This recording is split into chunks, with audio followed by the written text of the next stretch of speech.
आज की कहानी सुनते हैं जिसका शीर्षक है खून का बदला। यह एक ऐसी कहानी है जो रोमांच, प्रेम, बदले की आग और न्याय की अद्भुत गाथा लिए हुए है।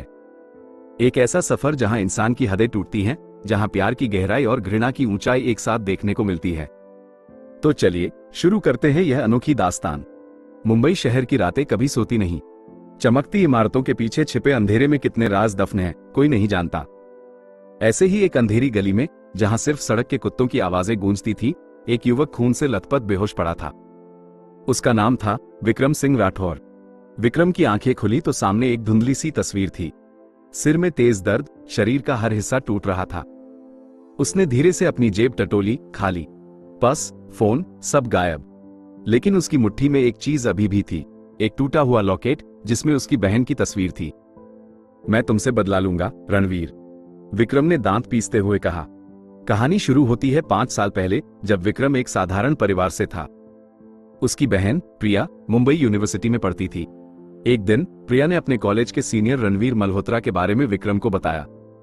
रणवीर मुंबई के सबसे बड़े गैंगस्टर दिलीप मल्होत्रा का बेटा था। प्रिया ने कहा कि रणवीर उसे परेशान करता है, लेकिन विक्रम ने उसे नजरअंदाज करने को कहा।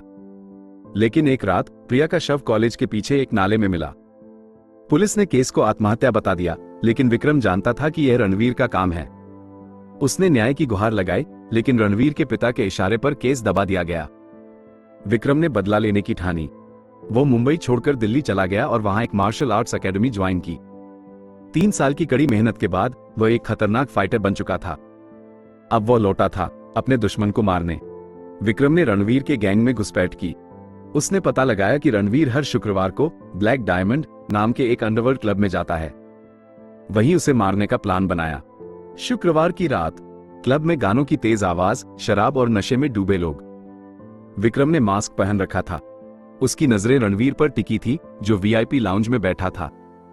विक्रम धीरे धीरे उसकी तरफ बढ़ा। तभी एक गोली चली। विक्रम ने झटका देखकर छलांग लगाई। गोली उसके कंधे को छूती हुई निकल गई। पीछे मुड़कर देखा तो रणवीर के बॉडीगार्ड्स ने उसे घेर लिया था। तू कौन है? रणवीर ने गुस्से से पूछा। विक्रम ने मास्क उतारा।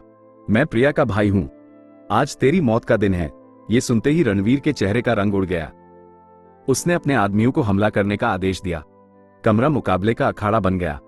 विक्रम ने एक के बाद एक आदमियों को धूल चटा दी। उसकी मार्शल आर्ट्स ट्रेनिंग ने उसे अजेय बना दिया था। अंत में सिर्फ रणवीर बचा था। वो डर से कांप रहा था। माफ कर दे विक्रम, मैंने गलती कर दी। विक्रम ने उसकी गर्दन पकड़ी। तूने मेरी बहन को माफ किया था? नहीं ना? तो अब मैं क्यों करूं? एक जोरदार मुक्का और रणवीर जमीन पर बेजान पड़ा था। लेकिन कहानी यहां खत्म नहीं होती। विक्रम को पता चला कि रणवीर के पिता दिलीप मल्होत्रा ने पूरे शहर में उसकी तलाश शुरू कर दी है। वह अब मुंबई से भाग नहीं सकता था। तभी उसे एक औरत मिली, अदिति।